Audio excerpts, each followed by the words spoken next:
Comcast Cable, Channel 5 presents high school football. Today, the championship matchup in the South Jersey Group 1 between Gloucester and Paulsboro. Hi again, everybody. Mike Linder along with Steve Crispin here at Gateway Regional High School, where this championship game between Paulsboro and Gloucester will be played. And when you talk about these two teams, it's just a fine record, 9-1, 10-0, Paulsboro and Gloucester coming into this one. And one thing we do have in this game are great coaches. We certainly do. Glenn Howard on the Paulsboro sideline certainly has done a great job in putting this program at Paulsboro together. They're looking for their fourth straight victory in the South Jersey Group 1 playoff. Leon Harris, over the course of the last couple years, again, has established an outstanding program at Gloucester, and certainly he's been looking forward to this game, an opportunity to maybe get a little revenge from the loss that they suffered 2 years ago. And our Bob Schreck is with Glenn Howard right now. Let's go to Bob. Bob?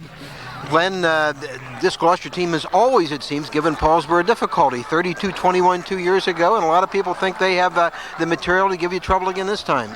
Yes, they got a very fine ball club, and we got the utmost respect for them. I think Leon Harris is one of the best coaches in South Jersey. He does a great job with the program, and we prepared for a very tough game today. You're going to see one of the best quarterbacks in South Jersey in Kevin Bolden. Yes, we know about him firsthand from when he was a sophomore. He completed a lot of balls against us in adverse weather conditions, and I think his totals added up over 300 yards, so we're very well aware of what he can do. You spent a lot of time working against the pass this week? Yeah, we tried to do some things to try to confuse him a little bit with our coverages, mix our coverages up, and, try to get some pressure on him, I think, is going to be one of the keys. Mm-hmm. Everybody healthy for today, Glenn? Yes, sir. Good. Good luck to you. Thank you very much. Okay. Mike? Glenn Howard, one of the most successful coaches in South Jersey history, let alone in Group 1. This is one of the top. But when you talk about the other side, you're talking about another team with a fine coach. And Coach Leon Harris, who's looking to revenge for 1993. 33-21 loss, probably one of the last tough games that this Paulsboro team has seen over a course of a couple years. There's not many teams that have been able to play Paulsboro as tough as Gloucester did 2 years ago. This is a team coming in here that needs to be able to throw the football. 2 years ago, if we remember that day, it was blistering cold, strong wins. Kevin Bolden only a sophomore. Of course, Kevin Harvey only a sophomore. Certainly Leon Harris looking for maybe just a little bit better performance from his team today. Well, let's listen to Bob Schreck and Leon Harris and see just what the coach from Gloucester has to say. Bob? Leon, everybody knows that Paulsboro has the ultimate weapon in Kevin Harvey, but they have other weapons as well, do they not? They certainly do. You know, everyone knows about Mr. Irvin and their great receivers and their super defense. And I think that you can't give enough credit to Glenn Howard, because all along he's, instead of just relying on Kevin Harvey, he's developed the whole team and done a great job of that. Not too many teams have been successful stopping Kevin Harvey the last 4 years, Leon. How do you stop Kevin Harvey? I don't know. I wish I could tell you. We're just going to try to do the things we normally do and just do them better than we ever have done yet this year, and hopefully things will work out. This Gloucester team has been a very pleasant surprise to you, hasn't it, Leon? Well, we have a good group of seniors. We have a lot of character, a lot of leadership. We have 14 seniors, and we're not really very physically impressive, but they've hung in there and they've won a lot of tough games. They got a lot of character. Ball control would seem to be the key for you today, Leon.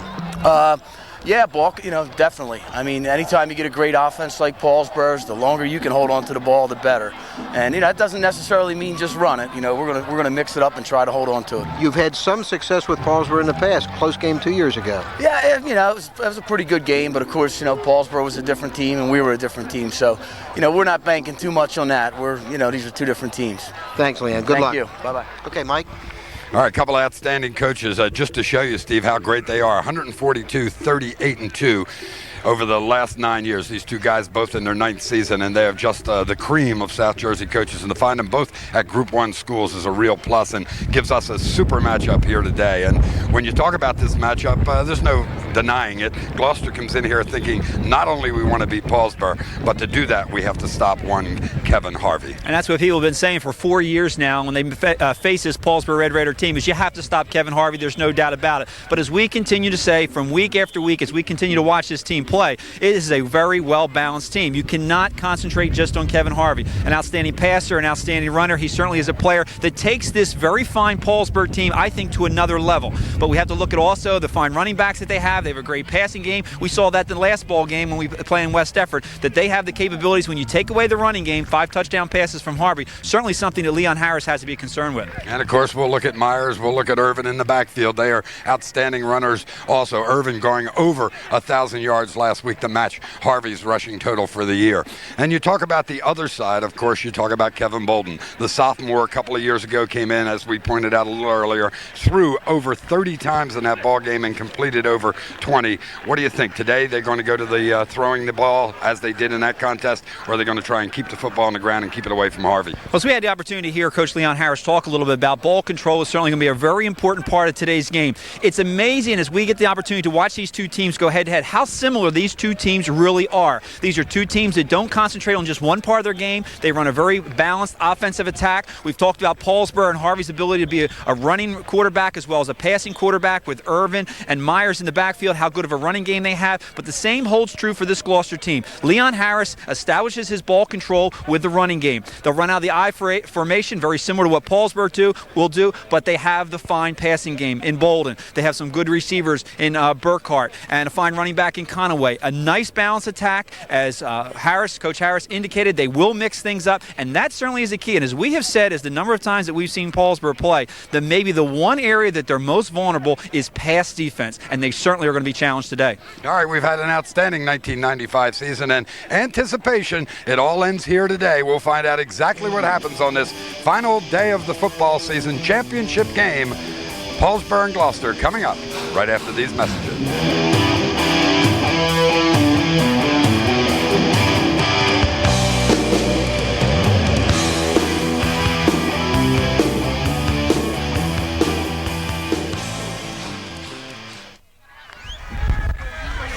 Championship football on Channel 5. Gloucester Lions.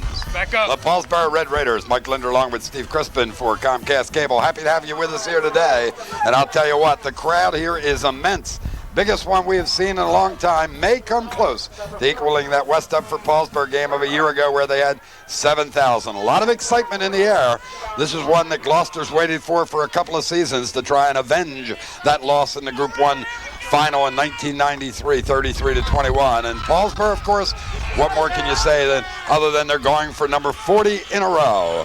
Preparing to kick off for Paulsboro. Paulsboro, by the way, won the toss and deferred till the second half. Number 12, Keenan Smith, standing deep for Gloucester. John Rogers, number 21, and Steve Burkhart, number 14. South Jersey Group 1 championship game is underway. Good kick, deep. It will be taken by Burkhart. He will come back towards the middle, and not much doing there as he will get the ball out over the 20-yard line. They'll mark it at about the 24-yard line where the Lions will take over with their first offensive drive of the day.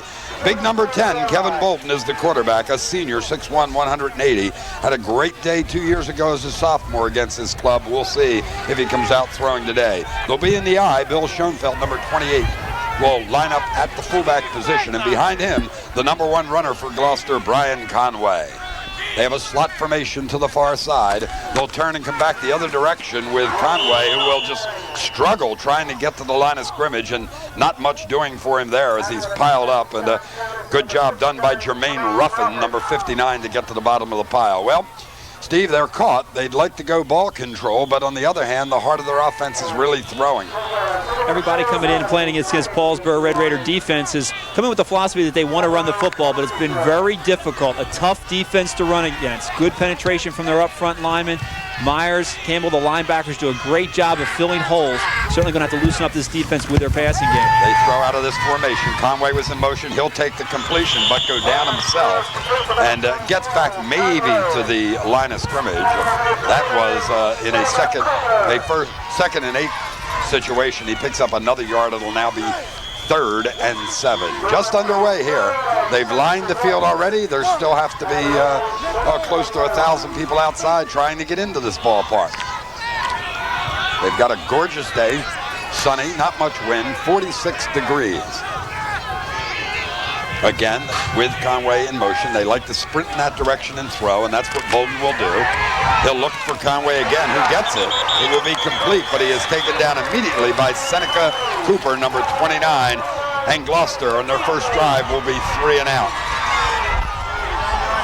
A nice roll by Bolin going to his right, again finding Conway out in the flat, but situations like that, they got to be looking downfield. You got to be thinking first down. This is a defense of Paulsboro that reacts very quickly to the ball. Good pass defense, good rotation that time as Bolin came to the left-hand side of the defense, holding Gloucester short of the first down. They're coming with 10. Brian Conway standing the punt. Harvey is deep. He gets it away, and he kicks it to Harvey. Harvey will have a chance in this one. Takes it at his 34-yard line. Can't find much there at all. Does get it back to about the 40. They'll mark it officially at the 39, where Paulsboro will begin operations today. High-powered offense. This is a club that comes in today, Steve, averaging just under 43 points a game. We talk about the fact this is a very difficult offense to defend against. They hurt you in so many ways. With Irvin and Myers in the backfield, as we talked about, you're going to find no two better running back than these two here. Whereas Harvey makes it all happen out of that quarterback position, a double threat with the passing and running ability, and a good core of receivers. And that's the lineup, the I formation with Harvey, Myers, and Irvin. It'll be Irvin, who tries right corner, slides to the outside, has good running room, and picks up a first down for Paulsboro on their first offensive play of the day. We've said it many times, when you face this Paulsboro offense, the one thing you cannot allow to happen is allow the running backs, the quarterback to get to the outside. Defensive ends have got to come across strong. They got to force all the action back up on the inside where the strength of that Gloucester defense lies. That time, Irvin, seeing the congestion on the inside of the defense, breaking it to the outside and picking up the first down.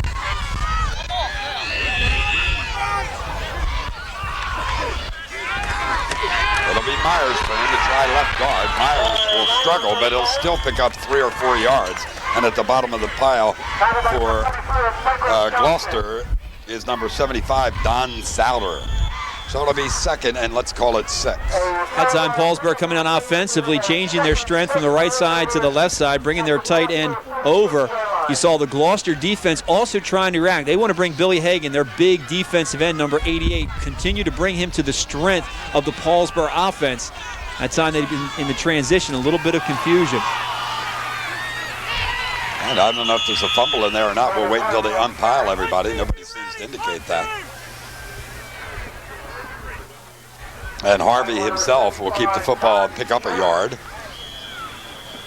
Harvey fumbling this snap there. It looked like after he fumbled the snap, he was going to go down right where he picked the ball up. Again, showing you the ability, the strength of this young man, able to take the ball, find a little bit of room up the middle, and still able to pick up 2 or 3 yards. So it will be 3rd and 3. We'll bring Tarpley, the tight end, to the near side. It'll be the option. This is Harvey's favorite play. He gets away, struggles forward, and gets the first down as he got out of the grasp of Dan Hoover, number 56, in the backfield. And that's that super balance that we've seen from Harvey his entire career. Absolutely. Hoover doing a nice job of reading the play, getting a hand on Harvey. Gloucester's very fortunate Harvey was not able to maintain his balance. He was able to break that tackle, had a lot of running room to the outside, faking the dive play, drawing the defense. Well, I've already given him the first down. Now the officials do. That's Craig Daniels in the white hat. He's our referee today. And it will be the second first down for Paulsboro this afternoon in this opening drive. They took the ball at their own 39-yard line. On that front line, Jermaine Ruffin, John David, Frank Daminger, Danny Miller, Wayne Hampton, and Jamie Tarpley. And they'll be opening a hole for Irvin. Irvin will get a couple. Taken down by Michael Eng, number 72, a senior, 5'10", 195 pound. On the defensive line for Gloucester, Billy Schoenfeld and Billy Hagan play at the defensive ends in the 4-man front. Souter and Eng are the defensive tackles inside. Mark Ryan, Dan Hoover, the inside linebackers. Billy Geiger, Mike Johnson, the outside linebackers. McDonald and Rogers on the corner. Burkhart's the safety.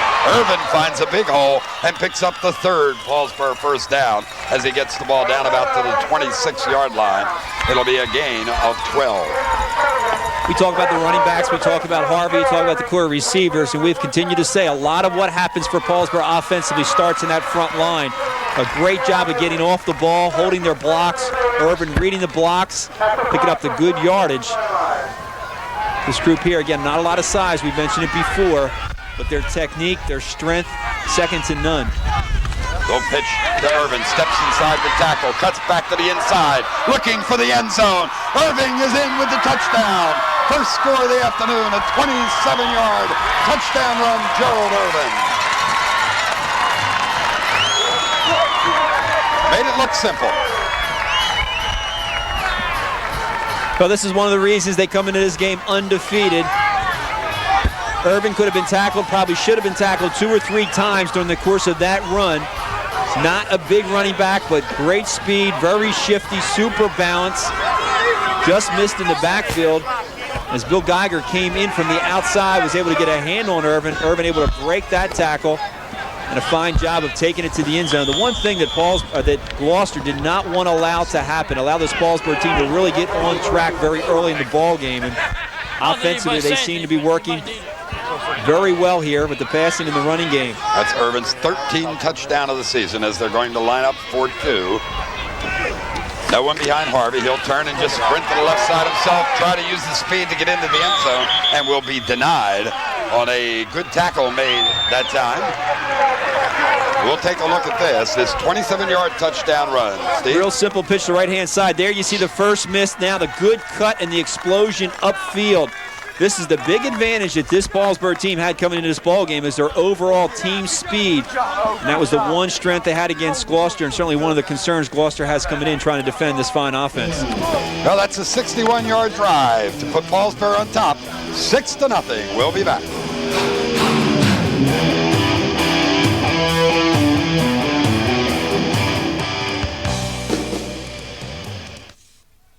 Who's that? Back up. Smith preparing to kick off for Paulsboro with 6:06 remaining to play here in the opening period. The Red Raiders on top, 6-0 as they completed a 61-yard drive in which Irvin had 54 of the yards. Ball will go out of bounds, and Gloucester will have the option to take it, and I assume they will at their own 35-yard line.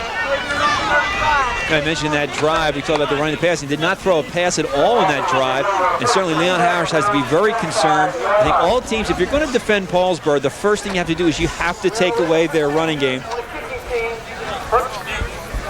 As we get the call from Craig Daniels, you have to take away that running game. You got to bring your defense up. You got to be tight. You got to control the line of scrimmage. And certainly Leon Harris and his defensive coaching staff have to be very concerned at how impressive Paulsboro is able to move the ball on the ground in that first drive. Again, they line up slot left. Bolton goes to Conway, and Conway again finds the going tough, but gets maybe 4. Let's give him 4 on that carry. Mike, we talked about in our opening that Gloucester coming in here certainly was going to have to use a very balanced offensive attack. I think the one mistake they do not want to make, and I think it was made by West Effort last week, you don't want to wait too long to try to start putting the ball in the air.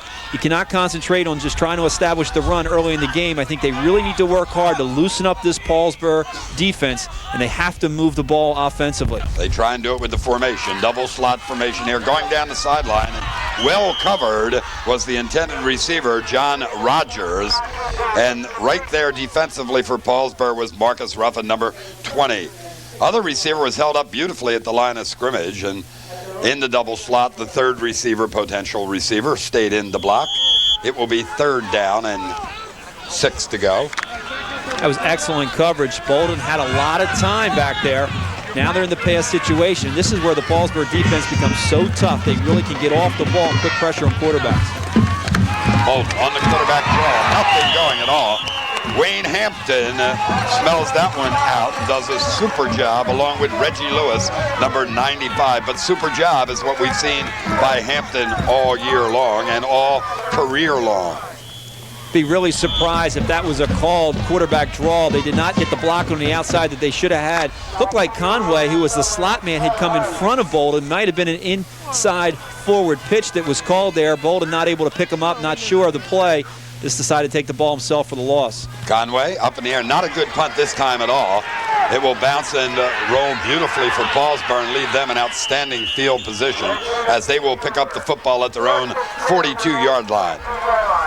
Certainly not a good start here for the Lions. What they had to do is they had to keep their offense on the field. They had to keep this Paulsboro offense off the field. They really were relying very heavily on their offense to control the ball, using the passing in the running game, but still looking for their first down.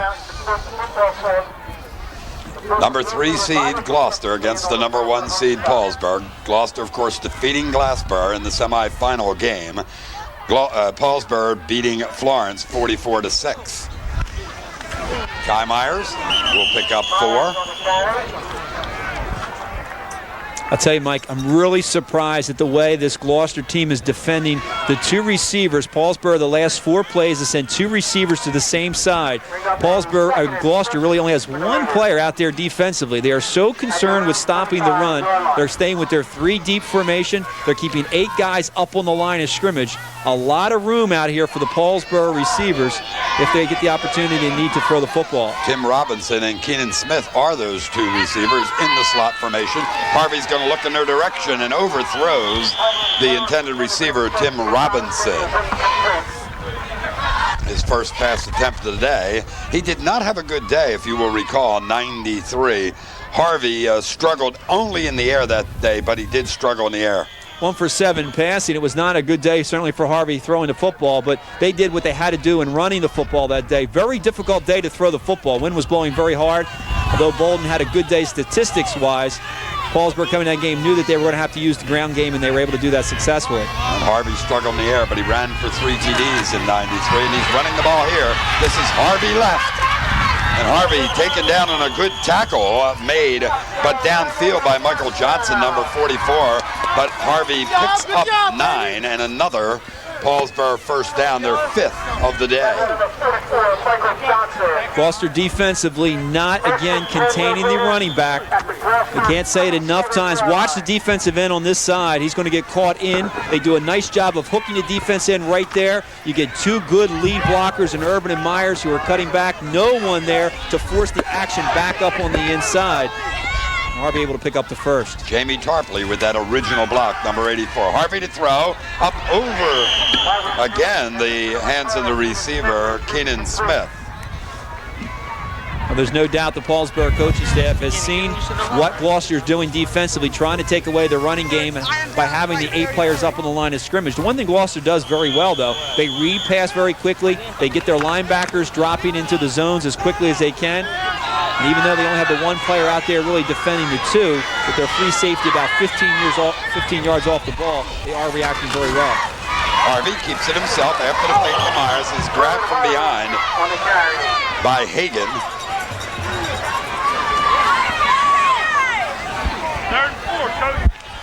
A little bit of a fake to the inside. It's a read all the way. Harvey with that ball fake, and we've said it before, he does it so well. Puts the football in the running back's stomach. He rides him into the line. He gets the defense to bite on the play fake, pulls it out, and then quickly gets himself upfield. He's had a couple runs today where he's been 1 step away from breaking one. They are unbalanced to the right side. Gloucester did not pick it up, and that gives them the block on the corner. Harvey back inside will have enough for another Paulsboro first down, their 6th of the day. One thing we were very impressed with last week in Paulsboro's game against West Effort was their ability to move the football without making mistakes. It's a reflection of the fine job this coaching staff does. It's a reflection of this being a very veteran ball club. You don't see the mistakes and penalties.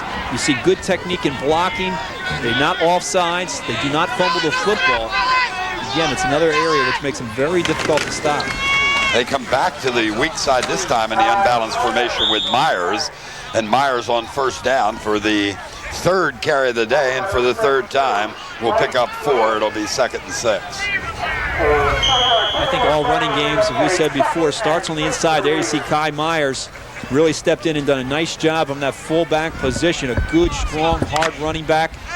Everything starts at the fullback position. If you can't run out of the fullback position, it's going to make things very difficult for you to open up your outside game. But Kai Myers has gotten the respect that he deserves as a good running fullback, and certainly something this Gloucester defense needs to be concerned with. Myers slides to the outside on this Veer offense. He'll pick up a couple of more, but that's all, and it will be 3rd and about 5. Gloucester's come out defensively in a 4-man front, something you don't see a whole lot in high school. Most high school teams will come out with an odd man front, a player on the nose guard. They have the 2 defensive tackles, 2 defensive ends, sometimes in the down position. It'll give you good penetration from tackle to tackle, but it makes it very difficult for those ends to get across and try to hold these running backs from getting to that outside. Harvey on the draw to Irvin, huge hole. Irvin explodes down near the 7-yard line. Gerald Irvin, another big run. Well, it doesn't get any easier than that. What a great call and great blocking up front from that front Red Raider offensive line. A little bit of a draw action. Linebackers deep drop. They show it very well. And just look at that hole open up. 72, John David from that right guard position. A good turnout block as they went to that right side as Irvin's able to take it down inside the 10-yard line. Irvin with 77 yards. He'll try to pick some more. He'll get 1 out of it. He'll now have 78 yards already on the day, and that's on 6 carries with the first touchdown. So it'll be second, and let's see where they mark it, just at the 5-yard line. Second down, lots of room to the right side. You think about Harvey maybe optioning in that direction, although time is going to run out before they get a chance to run another play, and they'll just walk down and give Harvey a chance to talk to Glenn Howard on the sideline. That'll do it for the opening period of play here at Gateway in the South Jersey Group 1 championship game on the Valley and Bow scoreboard. It's Paulsboro 6, Gloucester nothing. We'll be back with more football right after these words.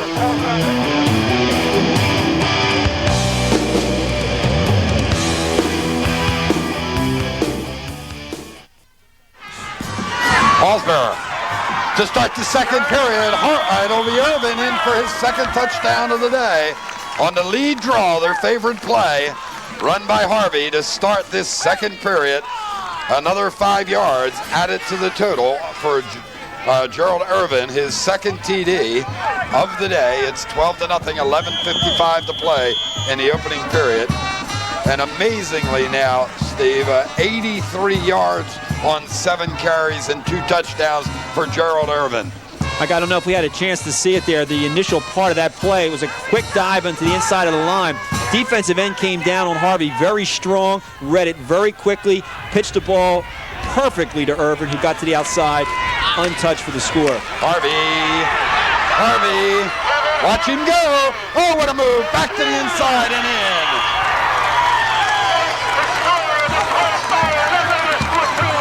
What a move for the 2-point conversion by Kevin Harvey. Always seems to find a way to take a very simple play and make it very exciting. Looked like maybe a run-pass option, looking downfield, feeling the pressure from that right-hand side. Decided to take it back to the left. Got the running room that he needed, and he doesn't need much room. Then a quick little break to the inside for the score. Well, that gives him 202 points on the season. He now needs 8 to tie and 9 to set the South Jersey single-season scoring record that was set in 1983 by Burlington City's Charles Fryer. It gives him also 646 career passes. And believe it or not, that's his 17th 2-point conversion run of the season. Kevin Harvey, get a good look. It'll be a while till you see another one like him. Smith to kick off for Paulsboro. Drives it deep. It will be taken by Burkhart. Burkhart finds some running room and gets Gloucester out to the 30-yard line. They'll mark it at the 31. Well, needless to say, Mike, this is a very important offensive series for Gloucester. They cannot go 3 and out. They've got to move the football. It's a critical time. I think if they're going to get back in this football game, they need to get a little bit of momentum. They've got to move the ball offensively. They've got to keep this Paulsboro offense off the field. They've not been able to stop them. Paulsboro, each time they've gotten the ball, is able to take it in for a score. Let's look for this Gloucester offense maybe to start to open things up.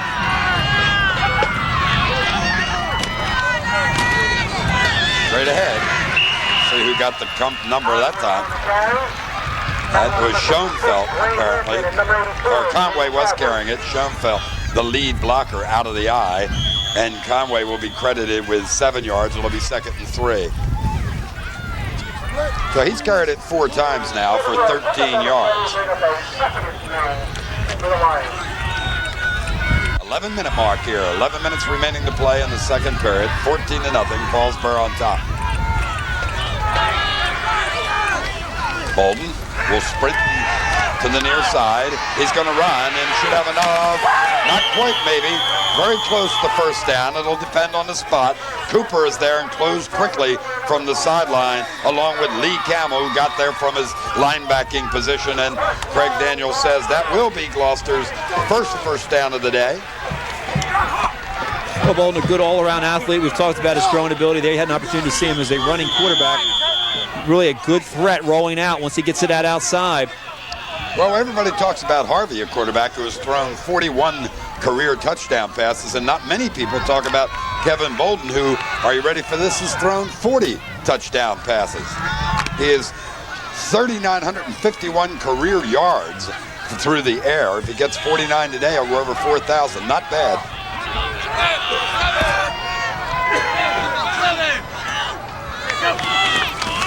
Schoenfeld from the fullback position will twist and turn and pick up about 4. It'll be 2nd and 6.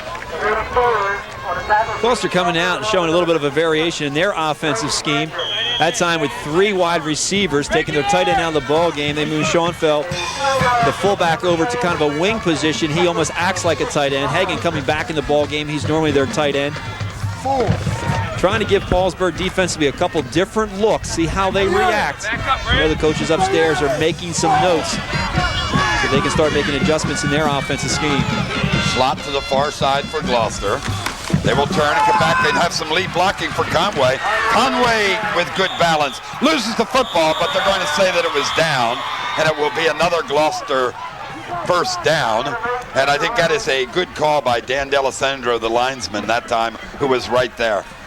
It's a really well-executed play. The counter action had all the action going to the right-hand side, and they turn and they bring it back to the left. A lot of running room out there, able to pick up good yardage. Gloucester finally getting things started offensively. Their second first down of the day. Mark at the 42-yard line. Bolden sprints, stops, lost the ball downfield. This could be intercepted. Cooper has it.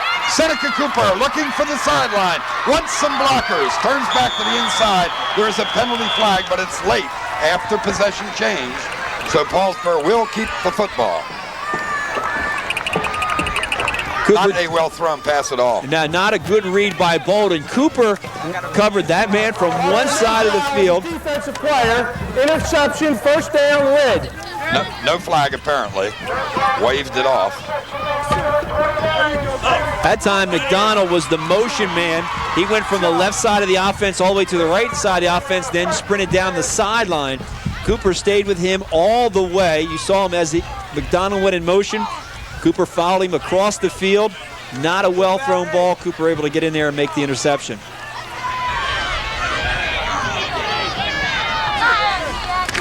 From the 33-yard line, Irvin bolts right up the middle again. It explodes to the outside. One man to beat, turns back to the inside. Will it be caught? Irvin completes the touchdown. 67-yard touchdown run. Third one of the day for Gerald Irvin.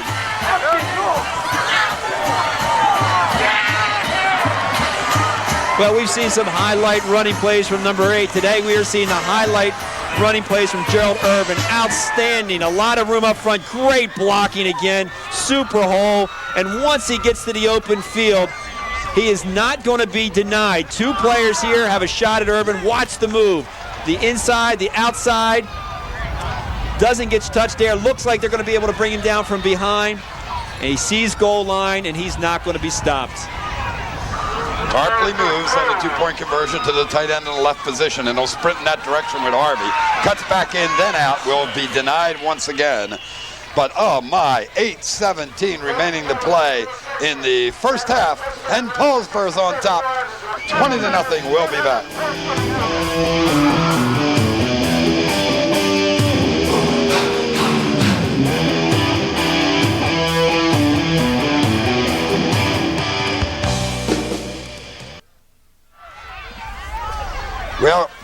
I'll tell you what, a lot of the heart has to be out of Gloucester's football team right now. Not only down 20-0, but have a run like that executed by Irvin for his 3rd touchdown of the day. Rogers will return the football to the 27-yard line, where Gloucester will try to get back into this thing. One thing we have seen from this Paulsboro offense through the course of the season, they traditionally have been a very slow team to get started, but they have started like gangbusters here this afternoon, scoring on 3 touchdowns with 3 possessions. Well, let me tell you, Gerald Irvin has carried the ball 8 times and has 150 yards and 3 TDs already today. He'll still stay on the ground, and they'll find a nice hole, but look at that stop by Kevin Harvey. You could hear the pads all the way up here as he just buried the shoulder into the midsection of fullback Conway. It makes him a great all-around player. He gets out there on that defense, not afraid to come up there and stick somebody, and you see the strength. This is one thing Glenn Howard has said over and over. People don't realize how strong this young man is. Defensively coming up there, making the hit, not allowing that running back to drive him backwards. Conway in motion. Bolden wants to throw, finds his tight end Hagan. Excellent job done. No coverage there at all on Billy Hagan, the 6'3", 235-pound senior, who gets that completion and gets another 1st down for Gloucester. Well, Hagan finding that opening behind the linebackers. A little bit of a play action to hold the linebackers, and Hagan a really big target, as you mentioned.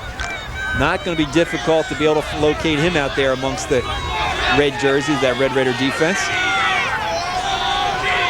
Now Gloucester is unbalanced to the far side, comes back to the weak side with Conway, and he finds another hole, but then Harvey is there to close it from the corner position. It will, however, be a gain of about 8 yards for Conway. You're right, Mike. That's a very difficult play to run. When you talk about unbalanced, what Gloucester did was they took their tight end and put him to the right-hand side, as well as the 2 wide receivers. So you really have the 3 receivers to the right, only your left guard and your left tackle to the left-hand side.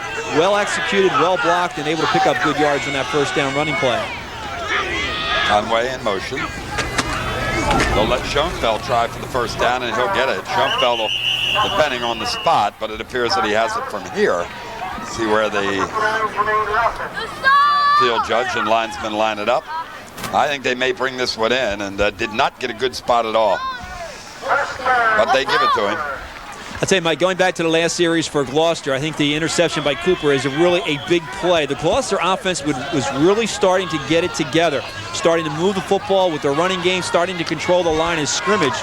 With the turnover, their failure to go in to score and maybe get within a touchdown, and then allowing Paulsboro to go up by 3, I think it was really a key play in this football game. Back up, Brady! Conway. Reg, come on, Reg! He will hammer you, and he will battle you, and he will not give up. And he will also pick up 5 more yards here. Certainly this is what Coach Leon Harris was hoping his football club would be able to do from the start of this football game. Continue to move the football on the ground, let the clock run down, take some time off that clock, get that Paulsboro offense off the field. Not able to do so in their first 2 series as they failed to pick up a 1st down, and it's what really allowed Paulsboro to run away with things here in the first half of the 2nd period. Pulling lineman in front of Conway. He will be denied the 1st down, but he'll get a couple of more. It will be 3rd and 2. You're right, not a lot of room there, but Conway doing a nice job once he saw that the hole was not there, cutting it back up on the inside. Able to pick up a few yards, get him a little bit closer. Probably down 20-0 now. They got to be thinking we're probably in 2-down territory from here on in. Not thinking that we have to get the 1st down on this play. Maybe use the 4th down. They want to keep this drive alive. Very important now with under 5 minutes to go in this half. They get a score across before halftime. Conway again it'll depend on the spot. And the spot they're getting this time does not give them the 1st down. So it'll be 4th, but they'll have no choice but to go for it. And there will be 12 inches shy. 4:14 with the clock running. Coming up on the 4-minute mark remaining to play here in the opening half. 20-0. Need to be very careful. You got to get to the hole quickly. This is an attacking Paulsboro defense. I think they certainly got to be thinking run all the way, get to the hole fast, because if not, this defense is going to make it difficult for you. Bolden will give it to Conway. He'll leap up. Oh, what a hit. What a hit. Again, it will depend on the spot. I did not get the number who made that hit. And I think they're going to bring him in, and I'm going to say they're either 1 inch shy or they have it by 1. Who made that hit? I'll tell you, I don't think they got a good spot on that one at all. I think the football, however, may give it to them. You're absolutely right. I had them about a yard past that line. There was a great hole there. It looked like Conway had lunged forward, and it looked like as the side referees were coming in, they were going to get a good spot out of it. Oh, my. They're really going to have to look at this one tight. Did not get it. You are right. He was in the air, and it's where that forward progress goes. Take a look at it. Remember, he had to get only 12 inches past the line, past that white line. There's the hole right here. He cuts back, and he is hit. As you said, difficult to see who's on top of the pile there. I think it was Reggie Lewis, 95. Well, in any event, they will be denied. Tough, certainly tough to tell from our angle exactly where that ball was when the hit was made, but a great job of reaction by that Paulsboro defense. Is exactly what I said. You better get to the hole quickly, because if not, they're going to be there to stop you. Harvey cuts back. Every man gets a chance at him. It always seems that way.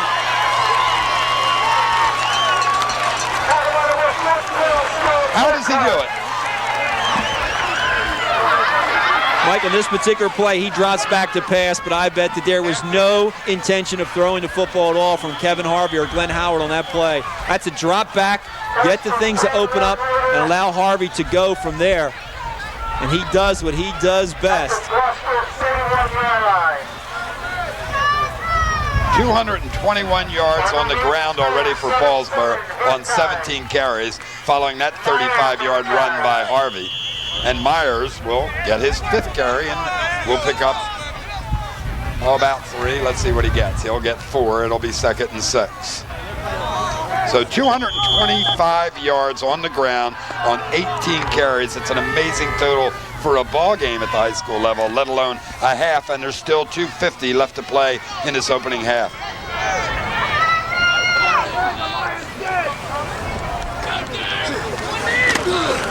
Myers loses the football. Gloucester's going to get it.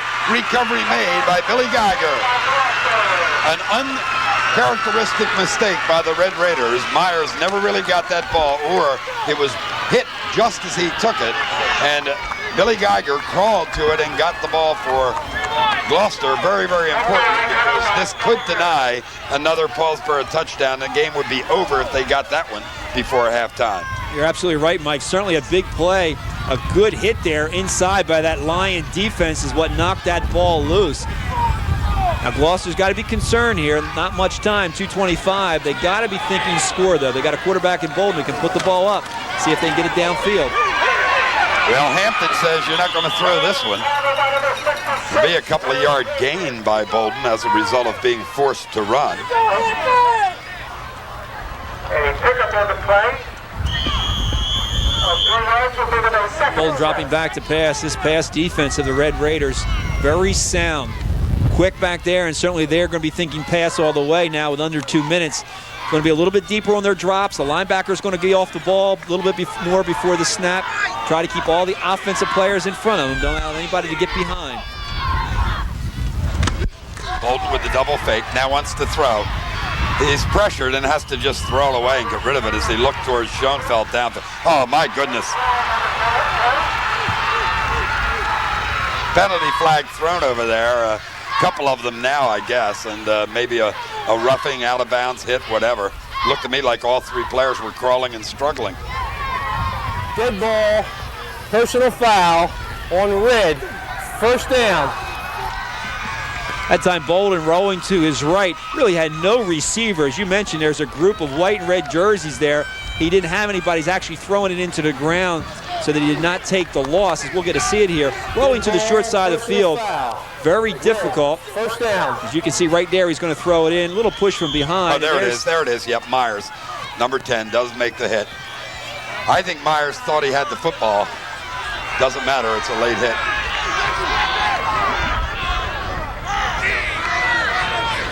They have the ball at midfield. Bolton to throw. Winds up and makes the completion. It will be a good catch as Rogers, John Rogers, the senior 5'10" wide receiver, is able to make the catch. Place the ball at the Gloucester 40 now.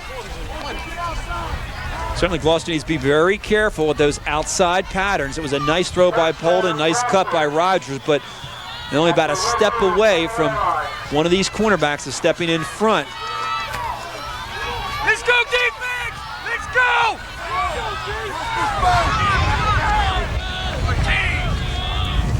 Why not, Wayne?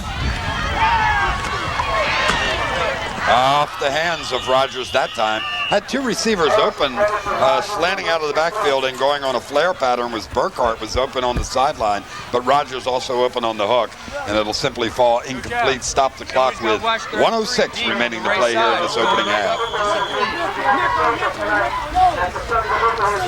Well, certainly a very important series for Gloucester. It was a very important series last time they had the ball not coming up on 4th down. I think confidence-wise, they really need to get a score here. Do not want to go into halftime down 20-0. Tough to come back against this fine Red Raider football team. Hagan, but the ball was knocked away, I believe, by Myers, the linebacker, either Myers or Lee Campbell, one or the other. And it will be 3rd and 10 from the 40 with 1:03 remaining to play. If they were able to score here, Steve, interestingly, relative to the 93 game, we'd be right back where we were then. It was 18-7. Paulsboro on top at the half in that ball game. 20-0 here would make it 20-6 or 20-7 if Gloucester could get the score. And they got to be thinking downfield. That last play that they ran, looking for Hagan across the middle. That's going to run when you have the defense thinking run, but this time the linebacker's getting big drops. There's not going to be anything open over the middle for your tight end. Bolton 4 for 9 so far today. He's got his man turned up the sideline, but it's going to be out of bounds and incomplete. That was the play we had talked about earlier. Burkhart flares out of the backfield, goes down the sideline, and that time turned it up long and gave the Paulsboro defense a chance to recover, but an overthrown pass in any event.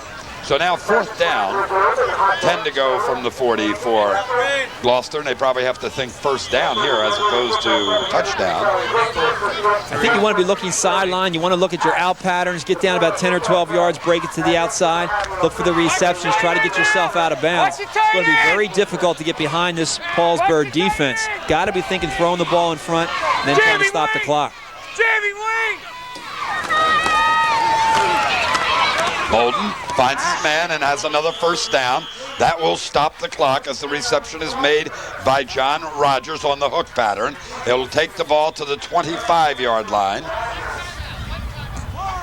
And let's see if Gloucester thinks timeout at this point. 52 seconds remaining to play, and the Lions will take a timeout, and Leon Harris will come out to talk to his club. The Gloucester Lions finished 2nd in the Tri-County Classic Division, falling to Glasper during the regular season, and the Bulldogs picked up the championship, and then they avenged that loss by coming back and defeating Glasper 24-20 in the semi in a game we had here on Channel 5. Playoffs have not been good, Steve, to Gloucester. They have struggled in playoff play. Only 2-7 in postseason play. Never won a Group 1 title, but certainly there's a lot of people that haven't. Lost to Woodbury in 1990, 42-14, and we've already talked about their loss to Paulsboro a couple of years ago. But certainly a lot of people compliment Leon Harrison, the job that his staff has done in building this program. A lot of people don't get to the South Jersey Group 1 finals. This is a team that's been there. You don't have a chance to win if you're not playing in the ball game, and at least Gloucester is here, having an outstanding season. 9-1, as Mike mentioned, coming into this ball game, avenging that early season loss again, as you mentioned, to Glasper. Well, they want to try and get in the end zone and get close here in this ball game. Turning and looking long. Rogers can't get it as he stretches. The defender, Harvey, believe it or not, had fallen down, lost his balance. You seldom see that. And that left Rogers open, but the pass just out of his reach. I think if Bolton knew that Harvey was going to fall, he wouldn't have lofted it so high. Right. Good inside-outside move by Rogers, flank to the left-hand side. Looked like he was going to break to the post. Harvey bit on that particular cut. Then he broke it to the outside, and Bolden just not able to connect. 2nd and 10 from the 25 with Conway in motion. Oh, trouble. Tarpley, face mask. Tarpley is going to give them another chance as the defensive end was there and just reached out, and the hand was there. What it was going to do, the face mask was also there. This will be a big penalty and keep this drive alive and give Gloucester another first down. Yeah, it looked like it was going to be a big defensive play as no one got out to block on Tarpley, the defensive end on that side. Listen to Craig Daniels. Have a face mask on the defense. 15 yards, first down. Now, you ready for this, Steve? Believe it or not, in first downs, Gloucester now has 7. And even though it's 20-0 and dominating play by Paulsboro, they have but 8. Of course, they're getting touchdowns. Yeah, they're doing it with the big plays. They cover a lot of yards very quickly. Gloucester's got to be careful. The clock is running. 2 big penalties here, unsportsmanlike and now a face mask. We'll put the ball on the 15. Bolden will run. Bolden will turn towards the 5-yard line and get down to about the 6. They will not stop the clock for the first down since he did not get it, but they will quickly call a timeout with 16 seconds to play here in the opening half. They can say, you can't say enough how important this drive is to this Gloucester team. They really need a score. To come up short here, I think would be very demoralizing for them going in at the half. Only 16 seconds left, 20-0. It's a great opportunity they have. Bolden has had good time. Paulsboro knows he's going to be throwing the football. They're putting everything they can, all the pressure they can on him, but he's having the time to look downfield. What a crowd, huh? They are lined like this all the way around the field. 3, 4, 5, in some places 10 deep. There isn't a seat in the house. I'll tell you, Mike, coming into this ball game, a lot of people felt this Gloucester team matched up with Paulsboro as well as anybody did. We talked about it in the opening. Leon Harris mentioned it when talking with Bob, that you really do need a balanced offensive attack. You can't come in here one-dimensional. And that certainly is what we have here in this Gloucester offense. Their problems have been on the defensive side of the ball and their inability to stop Paulsboro on offense. Well, you sense they've got to get the touchdown here, though.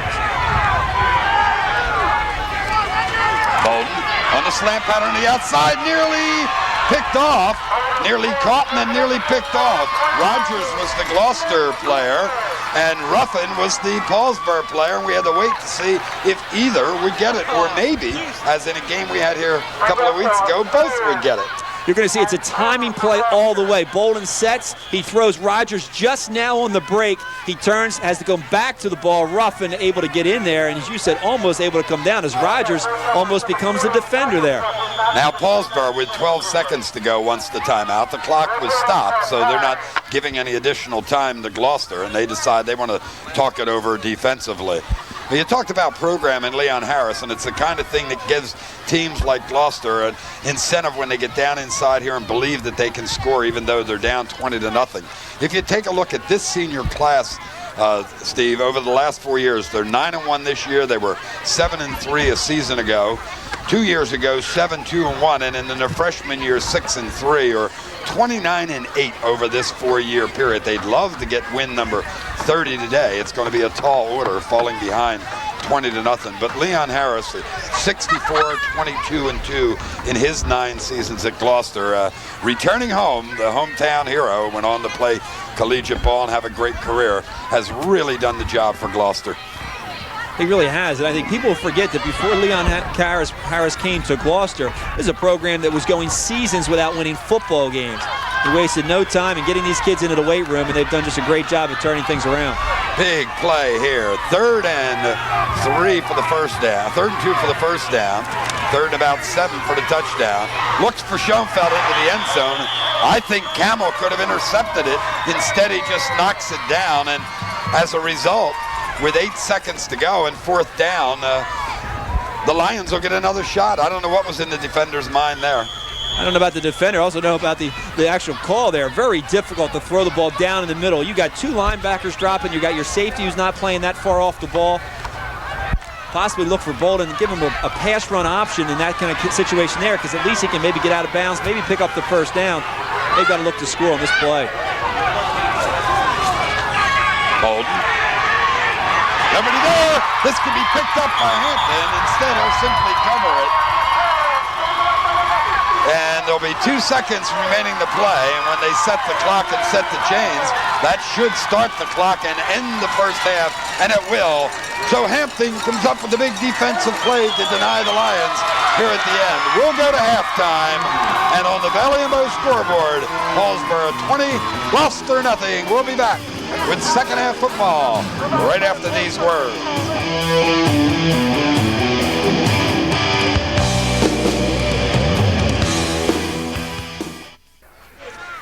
South Jersey Championship game, Group 1. Paulsboro 20, Gloucester nothing. And with the exception of one drive, a dominating performance by the Red Raiders of Paulsboro High School. And as a result of deferring, they will get the ball to start the second half. Halftime stats, Steve. You mentioned the first downs, with Gloucester only 1 behind, Paulsboro 8, Gloucester 7, but Paulsboro has done it with the big play throughout that first half. Rushing yardage you see there, 19 rushes for 225 yards, and that's where really Paulsboro has dominated this game. Gloucester's putting together a little bit of a running attack there in the second quarter. They just got started late. And passing, it's surprising to look at passing. Paulsboro, a team that does put the ball in the air, 0 completions yet. Gloucester just very minimal impact in putting the ball up in the air. Irvin takes the kickoff at the 15. Irvin for his 4th touchdown, if he can beat them all, and he will. An 85-yard touchdown run to open the second half. What a day for Gerald Irvin. Well, they waste no time in getting it started again. This has been a big day for number 32. He's done it in every way you possibly can. The one stat that we did not get to when we had the stats up there was his 150 yards rushing in the opening period. And here you see, again, great job up front. He is not touched until he gets to midfield. Then he's able to break that tackle and take it in for the score. Well, just give him 235 all-purpose yards and 4 touchdowns for the afternoon. Not a bad day's work. And they'll try to have Kai Myers pick up the 2, and he does. Well, any hopes that Gloucester had of coming out here in the second half, getting a defensive stop, getting the ball back, and hoping to get a score across, are dashed now as Paulsboro comes right out that opening kickoff here in the second half and gets a quick score. Again, I think when you look back at that first half, Gloucester's inability to get that score across the end of the first half really hurt them going into the halftime. Would have been a totally different football team had they been able to score, having that momentum going in here, knowing they're only 2 touchdowns down. It's certainly going to be very difficult for now the Lions to come back here this afternoon. Gerald Irvin will have this one to remember forever. The ink the last 4 seasons, of course, going to Kevin Harvey. The ink today has to go to Gerald Irvin. That's surprising. You look up on the scoreboard, 28-0. Harvey is 0 for 2 throwing the ball. Only just under 60 yards rushing. The Lions have done a great job in containing Kevin Harvey. Only really 1 long run of 35 yards in the first half. But it just shows you the great balance that this Red Raider football team has. Schoenfeld will dance around and finally be tackled by Freddie Sharp, number 17 for Paulsboro. And Gloucester will take over at their own 33-yard line. Let's go, defense! Well, we'll see what kind of adjustments Gloucester's made at halftime offensively. They continued throughout the course of that first half to try to establish their running game. They became very effective in moving the football with keeping it on the ground. But again, just not able to get the score that they needed. Schoenfeld, not much doing, maybe a yard as Lee Campbell just comes in from the linebacking spot, makes the tackle for the Red Raiders, along with at the bottom of the pile, a young man who's really come along in the last 4 games of the season, Reggie Lewis, number 95. There'll be a gain of a yard on the play. And I don't think that's what they intended to do the second half, and plunge into the middle of the line. Bolton with the 2 wide receivers keeps the I formation behind him. He'll try and throw. Now come and run up to the line of scrimmage and turned back towards the inside and wrapped up by Lewis again making the stop. The two linebackers, Myers and 3 wide, 3 wide. Camel were there also, but there'll be a gain of about 5. It'll be 3rd and 5. Paulsboro is so strong up front, have a lot of confidence in their down linemen, their defensive end, and their linebacking crew. They can really release a lot more players into this passing defense. 4 in the secondary minimally, a lot of linebackers walking away, but they still get a lot of effective penetration up in that defensive front. Holden, nothing doing as he is taken down, and you get number 56, Hampton, coming at you. You better be ready to go in a hurry because he gets there as quickly as anyone, and there'll be a loss of 3 on that play. Well, we've seen this before. There's nobody that comes better than Hampton from that defensive end position anytime he reads pass. 3rd down and long, and it's a situation you want to try to keep yourselves out of. Gets up off the ground, fights through the block, and able to take Bolton down for the loss. Another chance for excitement as Harvey stands deep, and Conway has been punting to him, and this time does punt it away, and it will go out of bounds at the 30-yard line. 31-yard line, they'll mark it, where Paulsboro will take over. Well, all season long they've been kicking away from Harvey. That's a young man that on punt returns averages nearly 1 TD every 2 times he touches a punt and gets a chance. And first punt today, Harvey had a chance to run it back. Second one was shanked, and then this one kicked away from him.